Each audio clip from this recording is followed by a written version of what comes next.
through the mayhem, the Silently podcast series, bringing marketing industry leaders together to discuss the ever-shifting media landscape.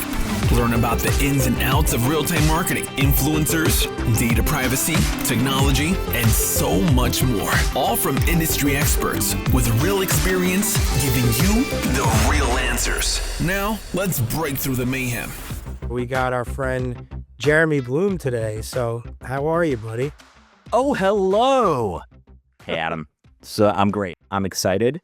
We're going to be talking about some awesome things. Oh, hello.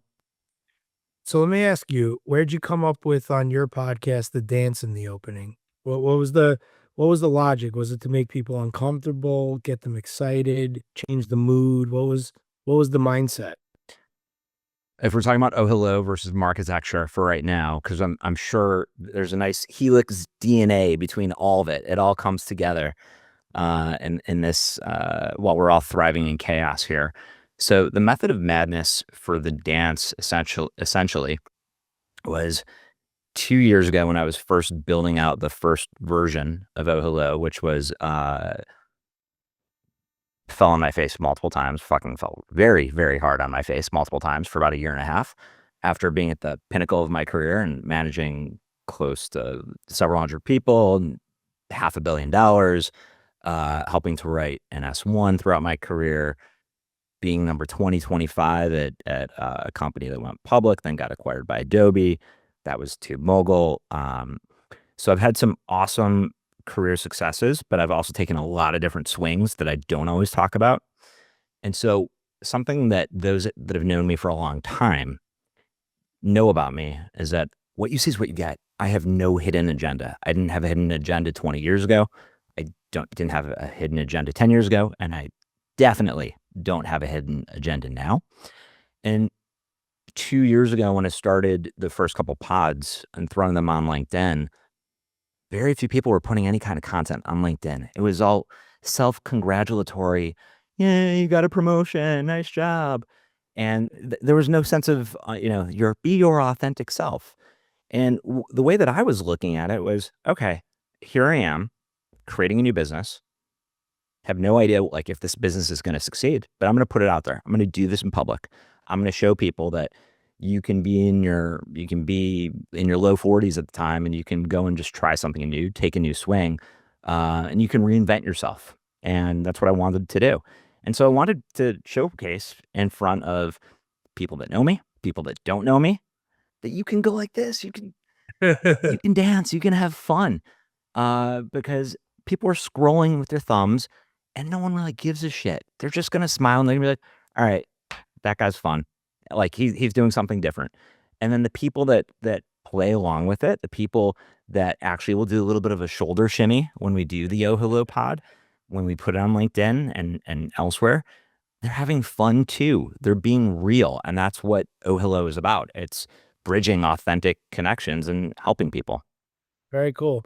Would you say that has anyone on the pod then stood up and really broke it down, or it's all just been like a shimmy? What's been the MVP dance so far? Yeah, we've had a few people without naming names that have bumped into their desk. We've had a couple people afterwards saying, "Oh shit, that really hurt my neck. Like I wasn't expecting that." I'm like, well, dude, you're in your 50s and you didn't stretch. Like that's what happens. We've had some heavy hitters that weren't expecting it, and so when I said to them, I'm like, "Hey, do you want to do a little bit of this?" And they've had ghostly faces going, "No, not in front of my investors, not in front of my my old college alumni." I'm like, "Come on, this is fun." So, you should put a compilation together. It's so funny. I found a guy on Fiverr about 15 months ago, and I put the first year's worth. I have a compilation. I put it out there. I will. This incited me. Thank you, Adam. I'll give you a tag when I post. I'll repost it as the audience has gotten bigger, and all the businesses between the Marketecture Media umbrella and OhHello Incorporated have continued to ascend, and the audiences for both and the a lot of people haven't just seen as many of the shoulder shimmies as they should. So thank you for let's switch. I got you, man. Anytime. yeah. Let's switch gears to something big. I mean, you're coming up on a big debut of a conference that you got to throw. What inspired you to start throwing conferences? Where do you think that it's going to stand in the makeup of the million dates in this industry? What makes you excited about it, and what's your end goal with it? Like, obviously, you're off to a great start. What are you kind of thinking? Well, you asked me about 6 questions all in one, so I'm gonna try to handle A, B, C, D, E, and Do F it. all at the same Do time. it. I was just interviewing on a pod right before this, as I had mentioned to you, Zvika, the co-founder, the CEO of Innovid, and he had said to me, I'm like, so when you started this 17 years ago, it's like world domination, and I'm kidding. That is not for me. I don't care about world domination. I want to have fun. So to me, I've always been entrepreneurial. So I'm going to hit on Marketecture Live. We are so excited for those listening, for those watching. On March 17th in New York in Midtown, we are having our first Marketecture Live conference. We are getting 400 of the smartest minds in advertising, media, and technology. And the conference theme is Thriving in Chaos. It's all about AI. It's about innovation. It's about just the evolution of change that's taking place on a daily basis. Nonstop mergers and acquisitions. It seems to be about 3 each week. Craziness in terms of, is the cookie deprecating? Is it not deprecating? New companies evolving, AI companies just popping up left and right, companies rebranding, and we've got some extremely heavy hitters speaking. We have, for example, Brett Wilson, Eric Franchi, and my co-founder, Ari Papero, who are going to be doing a startup, basically, pitch for a bunch of AI companies in advertising, which I'm super excited about. Just having an AI-based company, which is OhHello Incorporated, OhHello.ai. So it's going to be fun to watch a bunch of other entrepreneurs. But specifically for Marketecture, what I'm excited about for these 400 people is we're not doing panels. It's 400 people coming together for a day. It's St. Patrick's Day. It's AdTech God. AdTech God is all about community. So our vision, and because now I'm going to hit on the other 5 components of the question. You want me to give you another 38 components? We get I might be able to riff. So I'll be able to riff. I'm confident. Our vision for this, if you asked me a year ago, and we didn't know each other a year ago, and I've enjoyed getting to know you recently. And so if you asked me a year ago, I would say no. Actually, if you asked me about 18 months ago, I was flustered, frustrated. We hadn't released the consumer version of OhHello.io. We then released the consumer version of OhHello.io. I went from being relatively high on the totem pole at different companies, and a co-founder at different companies. I then wanted to build my own thing.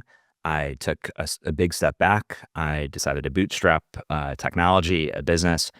And after a while, I'm like, oh shit, not only is this really hard, and I knew it was going to be hard, but I'm also a dad. I've got 2 kids. I have a wife. I've got a mortgage. I've got college to pay for.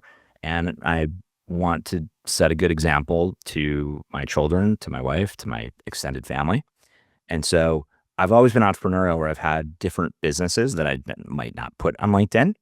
And then I also decided at the time, after creating all the different song and dance pods that you would see on LinkedIn, interviewing so many amazing mentors within the marketing, advertising, and technology and media ecosystem, it helped me come up with the idea when I was talking with my friend, a very good friend behind AdTech God, as AdTech God continued to ascend within our advertising ecosystem and community.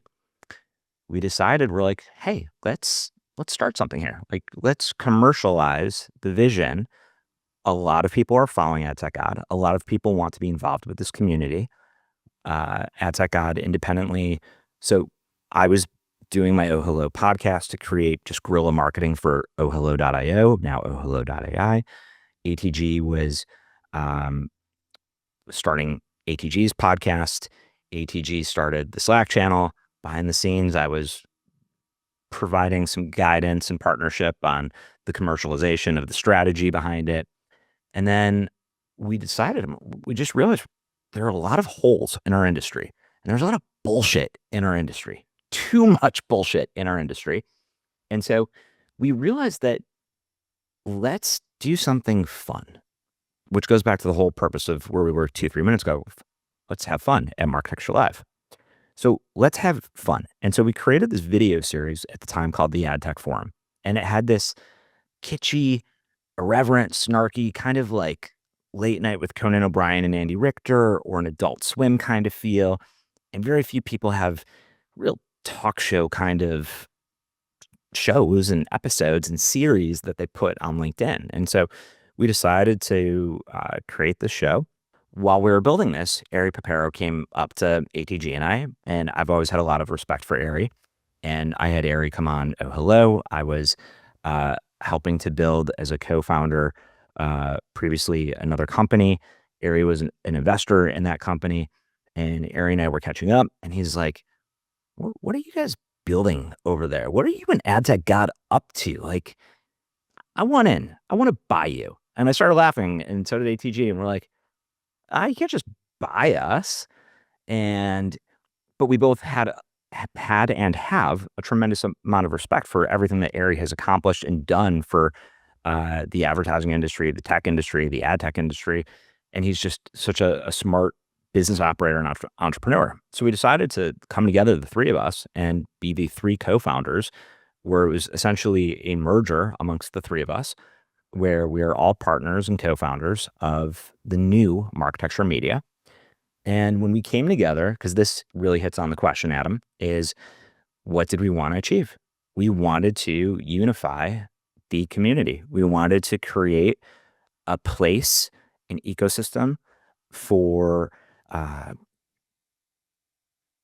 people of all ages, all levels, to find a community, to find a network, to find education, to come to get information that's not bullshit, is what it comes out to.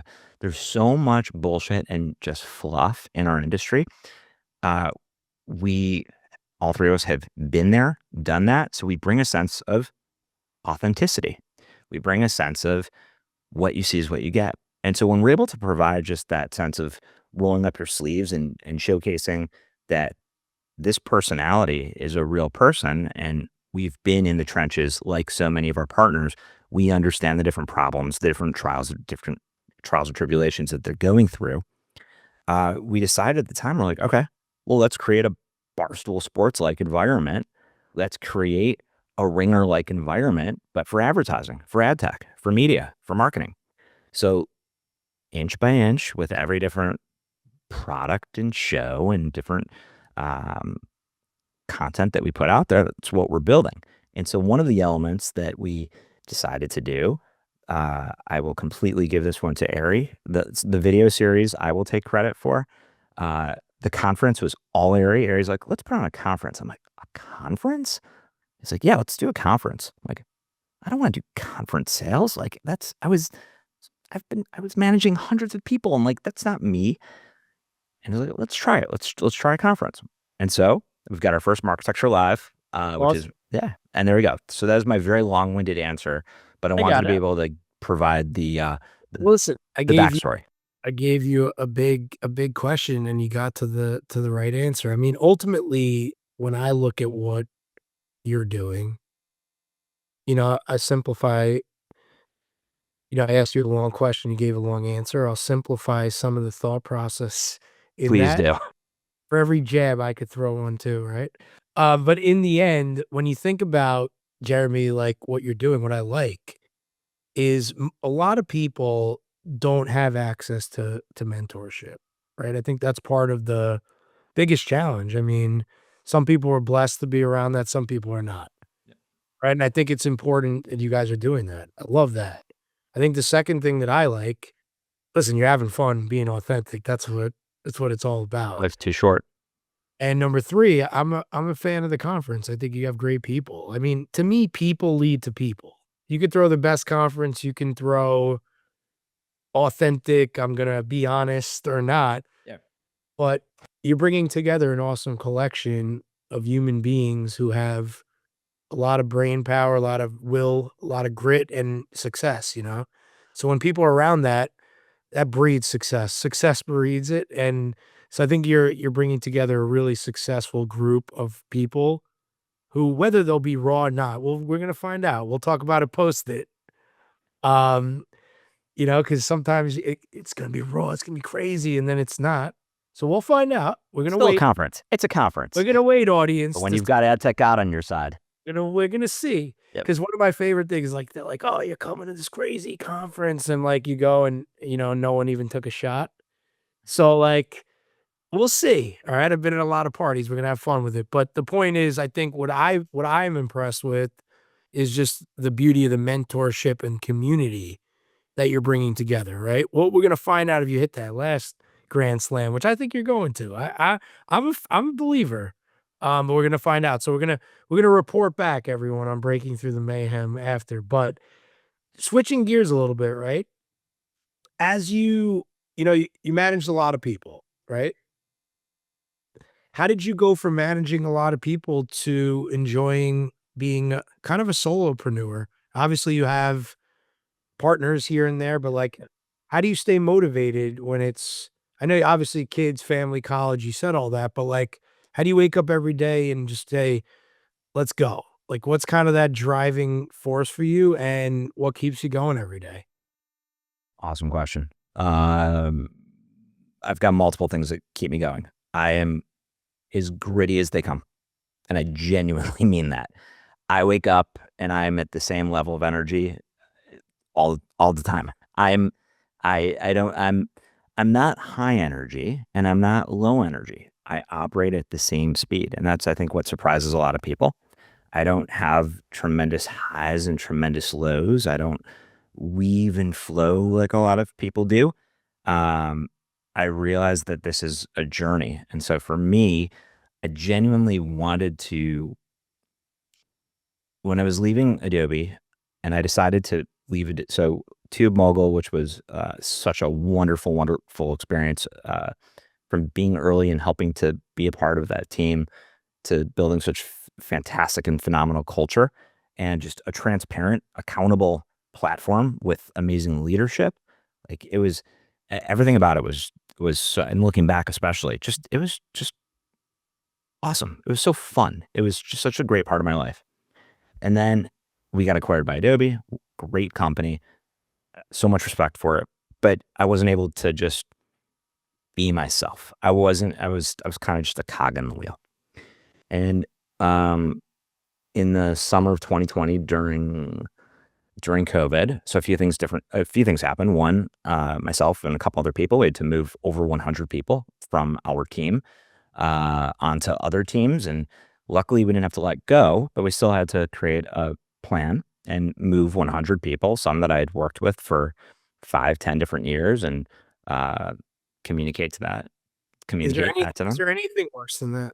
When you really death is a lot worse. So yeah, I mean, and with it, so within that same week, so I know where you're going, and that is very accurate. I almost lost my son. So this is really relevant. No, I'm not trying to say this in a shocking way. I'm not trying to. You set me up for. I'm gonna start crying. No, don't. He's great.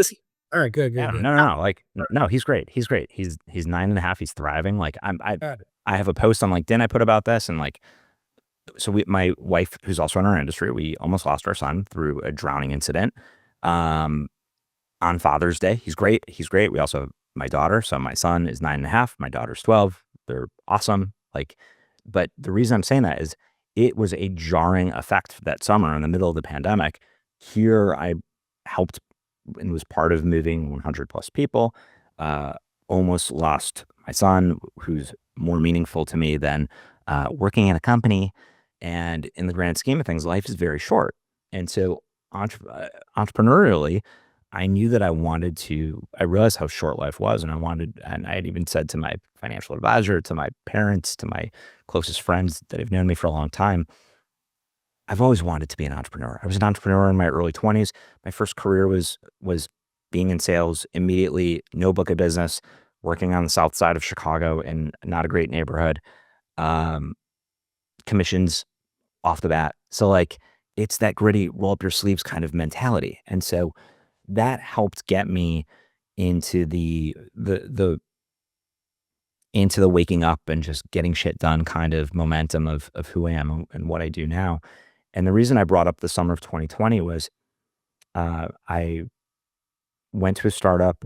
We were moving really fast. We raised a ton of money. We then made a pivot.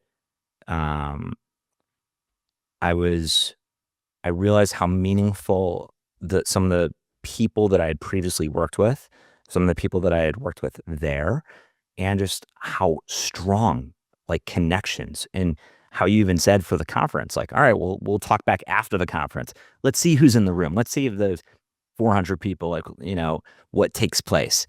And so when I was thinking about that and I saw how many people in 2021 and 2022 were losing their jobs in marketing, advertising, tech, sales, like, shit, I got to do something about this. Everyone's just whining, and I'm not a whiner. And so as I saw so many people whining on LinkedIn about like, oh man, this sucks, that sucks. I'm like, well, yeah, it sucks, but someone's got to do something. So I developed OhHello.io, again, now OhHello.ai. And part of the reason for it was to create a platform, a community, a sense for people to find connection with one another, because most people were working remotely. Some people were working hybridly at that time during the pandemic.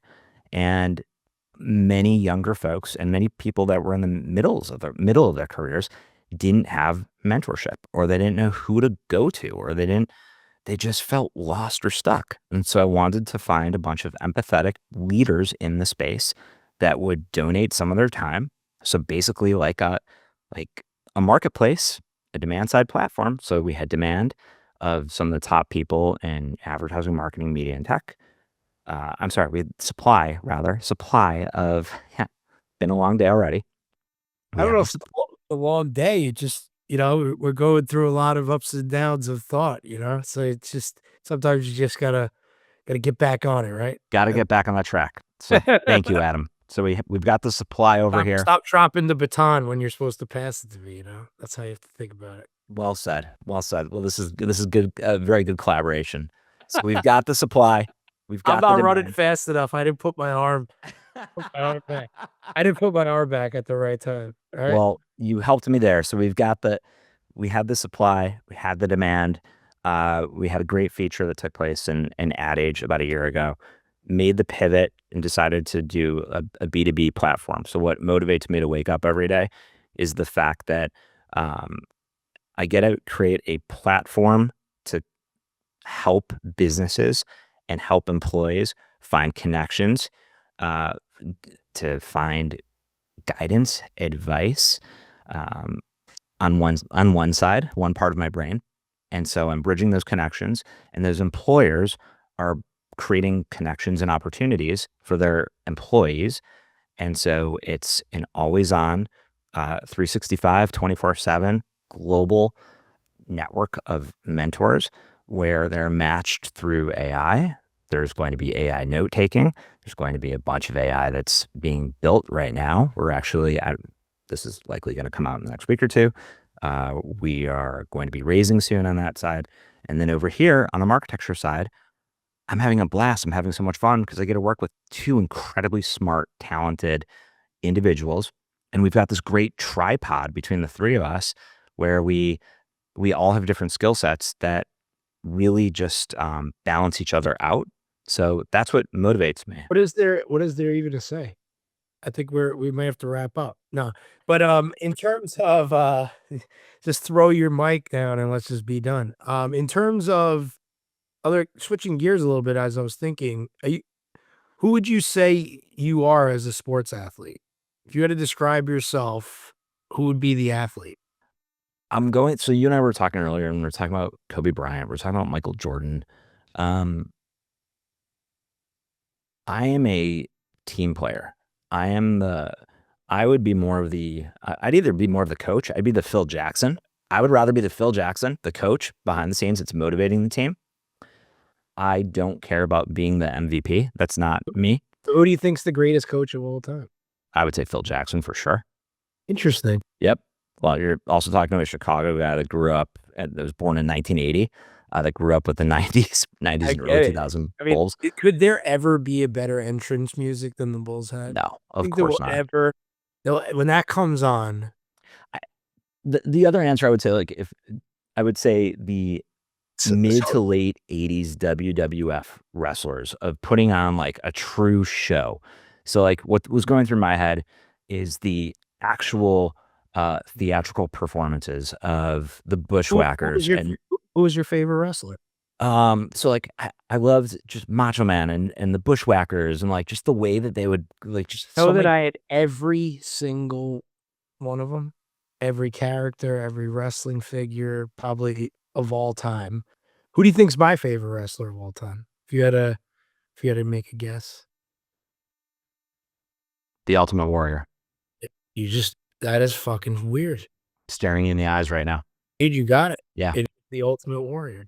You actually are 1,000% of it. So I used to come running down my hallway, shaking everything in the house, had the wrestling buddy. I mean, he's one of the worst in-ring wrestlers of all time.